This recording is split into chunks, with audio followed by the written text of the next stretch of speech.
Welcome to ఆ channel. నేను మీ లక్ష్మణ్. అమరావతికి ఒక గుడ్ న్యూస్ అయితే వచ్చింది. వరల్డ్ బ్యాంక్ 15,000 కోట్లు కూడా అమరావతికి ఇవ్వడానికి ముందుకు వచ్చింది. సో ఇదే అంశంపై ప్రస్తుతం మాతో కూడా మాట్లాడడానికి ప్రముఖ రియల్ ఎస్టేట్ ఎక్స్పర్ట్ కృష్ణకుమార్ గారు ఉన్నారు. ఆమెతో కూడా మాట్లాడి మరిన్ని విశేషాలు తెలుసుకుంటాం. నమస్తే. నమస్తే. సో అమరావతికి అయితే ఒక మంచి గుడ్ న్యూస్ అండి. ఇప్పుడు దాకా ఏంటంటే కొన్ని అపోహలు సృష్టించారు, కానీ ఇప్పుడు వరల్డ్ బ్యాంక్ కూడా తమ సహకారాన్ని ఇస్తుంది. మొత్తం మీద తీసుకున్నామంటే రాబోయే కాలంలో అమరావతికి అయితే ఒక మంచి రోజులు అయితే కనపడుతున్నాయి. ఒక ఏ టెక్నాలజీ సిటీగా డెవలప్ చేస్తామని చంద్రబాబు నాయుడు గారు అంటాం. ఓ పక్క కేంద్రం కూడా సపోర్ట్ చేస్తుంది. సో చాలామంది ఇన్వెస్ట్ చేయాలి, లేదంటే కొంతమంది వెయిట్ అండ్ సీ దూరంలో ఉన్నారు. సో ఈ సందర్భంలో ఇప్పుడు ఇన్వెస్ట్ చేసే వాళ్ళకి అమరావతిలో ఫ్యూచర్లో ఎలా ఉంటుందని మీరు ఏం చెప్తారు? మీరు ఇప్పుడు అందుబాటులో ఉన్నాయి అనుకోవచ్చు. కొంత అయితే కొంచెం మిడిల్ మ్యాన్స్ ఎవరైతే దళారులు ఉంటారో వాళ్ళు రేట్లు పెంచేశారు. ఆల్రెడీ ఒక 2-3 ట్రాన్సాక్షన్స్ జరిగినాయి. అంటే చాలా ఇబ్బందుల్లో ఉన్న వాళ్ళు కొంచెం అమ్ముకున్న మాట వాస్తవం. అయితే అప్పట్లో అడ్వాన్స్లు ఇచ్చి ఆగిపోయినవి ఉన్నాయి కొన్ని మధ్యలో వెనక్కి ముందుకి వెళ్ళినాయి. ఇప్పుడు ఏంటంటే అలాంటి వాటిలో ఏదైనా తక్కువకి ఛాన్స్లో ప్రాపర్టీ దొరుకుతుంది అనే ఉద్దేశంతో కొంటున్న వాళ్ళు ఉన్నారు. కొనొచ్చు కూడా. ఇప్పుడు కొనుక్కొని కనీసం మినిమం లాకింగ్ పీరియడ్, నేను మొదటి నుంచి అదే చెప్తున్నా, 5 సంవత్సరాలు లాకింగ్ పీరియడ్, 5 సంవత్సరాలు ఆగాల్సిందే. ఆగితే మంచి రిటర్న్స్ ఉంటాయి. ఇప్పుడు అమరావతికి మంచి మొన్న బడ్జెట్లోనూ మంచి ప్యాకేజ్ వచ్చింది. ఇప్పుడు వరల్డ్ బ్యాంకుకి సంబంధించిన విషయాల్లో చంద్రబాబు నాయుడు గారు అందివేసిన చెయ్యి. ఆయన అసలు వరల్డ్ బ్యాంక్ ఏజెంట్ అని పిలిచేవాళ్ళు ఒకప్పుడు. సరే, ఏది ఏమైనా వరల్డ్ బ్యాంక్ని బాగా హ్యాండిల్ చేయగలరు. ఇప్పుడు ఇక్కడ హైదరాబాద్లో కూడా విజన్ 2020 పెట్టినప్పుడు కూడా దాదాపు వరల్డ్ బ్యాంక్ నిధులతోనే క్లీన్ అండ్ గ్రీన్ కానీ అలాంటి ప్రోగ్రామ్స్ అన్నీ చేశారు. ఇప్పుడు ఆయనకు ఆ అనుభవం ఉంది. ఆ అనుభవంతో ఇప్పుడు మళ్ళీ వరల్డ్ బ్యాంకుది తీసుకొని అమరావతిని డెవలప్ చేయాలని చెప్పి దృఢ నిశ్చయంతో ఉన్నాడు ఆయన. ఇది నా కళ అంటున్నారు. ఇప్పుడు రాష్ట్రంలో పాలనంతా ఒక ఎత్తు, పోలవరం అమరావతి ఒక ఎత్తు ఆయన దృష్టిలో. రెండు కళ్ళు. అయితే ఇప్పుడు లులు మాల్ వాళ్ళు వెనక్కి వచ్చారు. ఇలా అప్పుడు వెళ్ళిపోయిన కంపెనీలన్నీ ఇప్పుడు వెనక్కి వస్తున్న పరిస్థితి. ఒకవేళ అంతా బాగుంటే అమర్రాజా కూడా వెళ్ళొచ్చు, మళ్ళీ బ్యాక్ వెళ్ళొచ్చు. అంటే ఇవన్నీ ఒక రకంగా పాజిటివ్ సైన్స్. మొన్న వరదల్లో పనిచేసిన విధానం కూడా ఆయనకి మళ్ళీ ఒక సెకండ్ లైఫ్ ఇచ్చిందనే చెప్పొచ్చు. ఒక రకంగా ఇప్పుడు ఇది సెకండ్ ఇన్నింగ్స్ ఆయనకి. ఈ ఏజ్లో సెకండ్ ఇన్నింగ్స్ రావడం అంటే వేరే వాళ్ళు అయితే సిద్ధంగా ఉంటారు, కానీ ఆయన సిద్ధంగా ఉన్నారు. ఈ సెకండ్ ఇన్నింగ్స్లో ఆయన గెలవటమే అంటే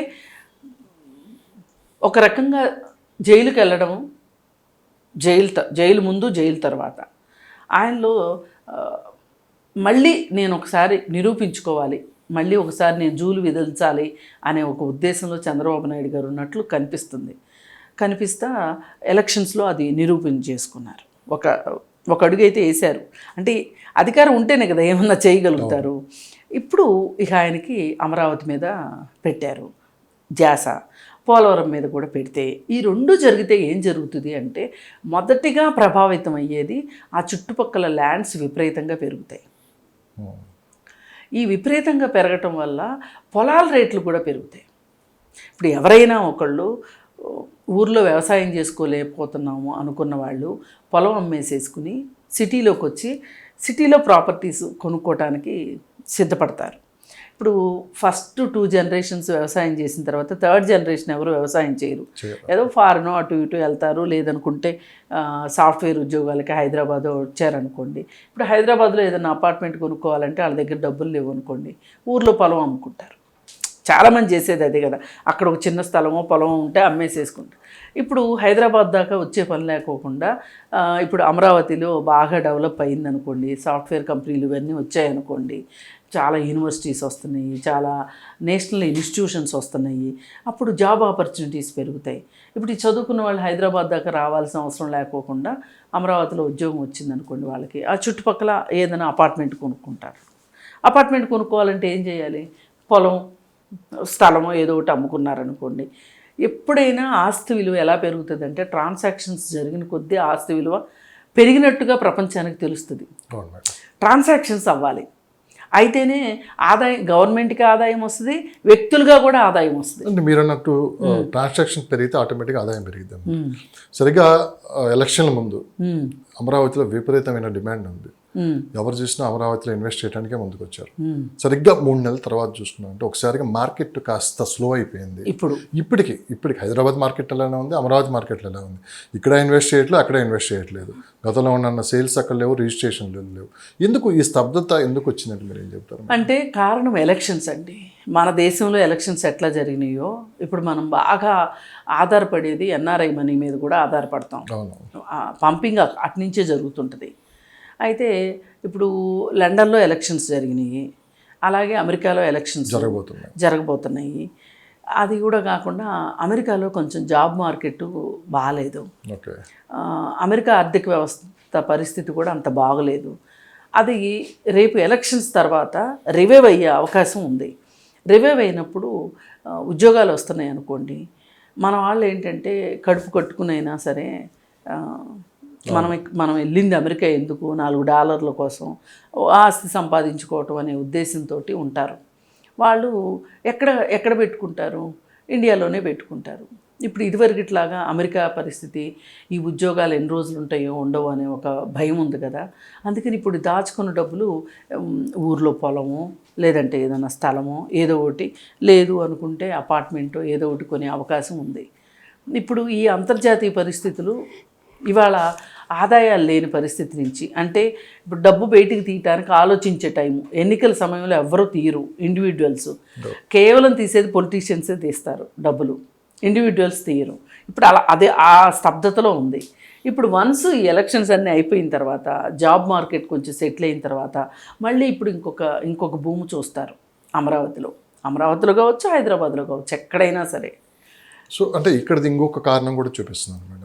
రేట్లు విపరీతంగా పెరగటం వల్లే ఇన్వెస్టర్స్ అంటే ముందుకు రావట్లేదని చెప్పి వినిపించిన మాట అమరావతిలో ఎక్స్పెషల్లీ. అది ఎంతవరకు నిజం అనుకుంటారు? ఇది కూడా వాస్తవం. బాగా పెంచేశారు రేట్లు, అంటే వాస్తవానికి దూరంగా పెంచేశారు. ఇప్పుడు 4 రోజులు మొత్తం మార్కెట్ మీద చూపిస్తుంది. అవును. ఇప్పుడు వీళ్ళందరూ ఎవరంటే కొని రిజిస్ట్రేషన్లు చేసుకున్న వాళ్ళు కాదు, రేట్లు పెంచేవాళ్ళు. వీళ్ళు అగ్రిమెంట్ల మీద ఉంటారు. ఎక్కువ రోజులు అగ్రిమెంట్ల మీద ఉండలేరు.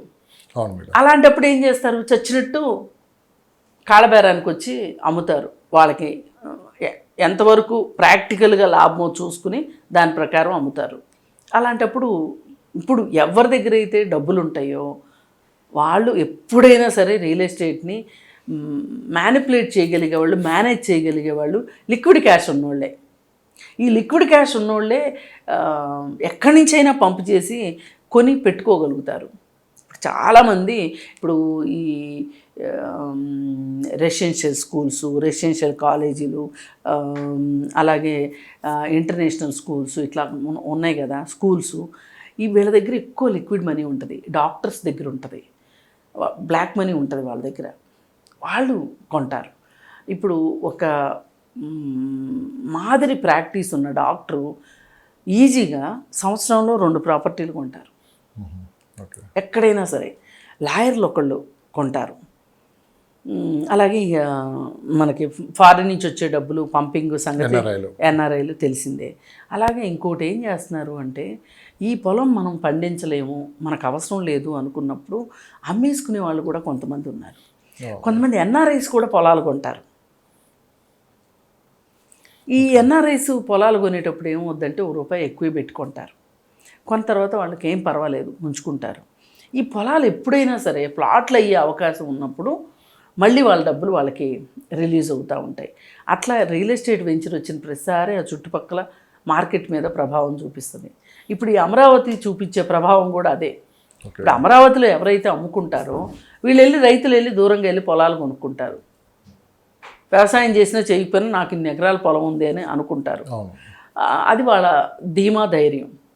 అందుకోసం ఏంటంటే అమరావతి అంటూ డెవలప్ అయ్యింది అంటే కనుక మీరు రేట్ ఎక్కువ తక్కువ అనేది ఎవరు చూడరు, ధైర్యం చేసి పెట్టేస్తారు ఇన్వెస్ట్మెంట్. ఈ రోజుకి మాదాపూర్లో మార్కెట్ నడుస్తుందా లేదా? గచ్చిపల్లిలో నడుస్తుందా? నడుస్తుంది. అట్లాగే నడుస్తుంది, ఏది ఆగదు. ఇప్పుడు ఎవరికి వాళ్ళ పర్సును బట్టి వాళ్ళు, అంటే వాళ్ళ దగ్గర ఉన్న అవకాశాలను బట్టి వనరులను బట్టి నిర్ణయం తీసుకుంటారు కదా. కానీ 2 రాష్ట్రాల్లో కొత్త ప్రభుత్వాలు ఏర్పడ్డాయి. ఉమ్. దీని ఎఫెక్ట్ కూడా కాస్త ఉంది. ఎందుకంటే యాక్చువల్గా వీళ్ళు తీసుకునే స్టెప్స్ ఎలా ఉంటాయి అనేది ఒక క్లారిటీ కోసం వెయిట్ చేస్తున్నారు పబ్లిక్. సెకండ్ ఏంటంటే అసలు గ్రౌండ్ లెవెల్లో ఏం జరుగుతుందని చెప్పి కూడా చాలామంది వెయిట్ అండ్ సీ అనే వీళ్ళలో ఉన్నారు. అసలు ఏం జరుగుతుంది మీకున్న సమాచారం ప్రకారం అమరావతికి ఒక 30 కిలోమీటర్స్ రేడియస్లో రియల్ ఎస్టేట్ మార్కెట్ ఎలా ఉంది, ఎందుకు ఇప్పుడు కొనాలి అంటే మీరు ఏం చెప్తారు? ఇప్పుడు ఇన్ఫ్రాస్ట్రక్చర్ డెవలప్ అవుతుందండి. ఈ ఇన్ఫ్రాస్ట్రక్చరు ఒక పెద్ద కొనాలి అనుకునే వాళ్ళకి అది ఒక ఏమంటాం, ఒక నమ్మకాన్ని ఇస్తుంది. ఇప్పుడు ఇన్ఫ్రాస్ట్రక్చర్ వచ్చింది అంటేనే అది ఒక భూము ఆ ఏరియాకి. అవును మేడం. ఇప్పుడు రోడ్లు లేవు అనుకోండి, అస్తవ్యస్తంగా ఉన్నాయి అనుకోండి, రేట్ ఎట్లా వస్తాయి? ఇప్పుడు కొన్ని కాలనీలు ఉన్నాయి, మీరు చూస్తే అంజయ్య నగర్ ఉంది కదా కొండాపూర్లో. అవును. అంజయ్ నగర్ నుంచి ఇంకొంచెం లోపలికి వెళ్తే అక్కడ సిద్దిక్ నగర్ అవి ఉన్నాయి.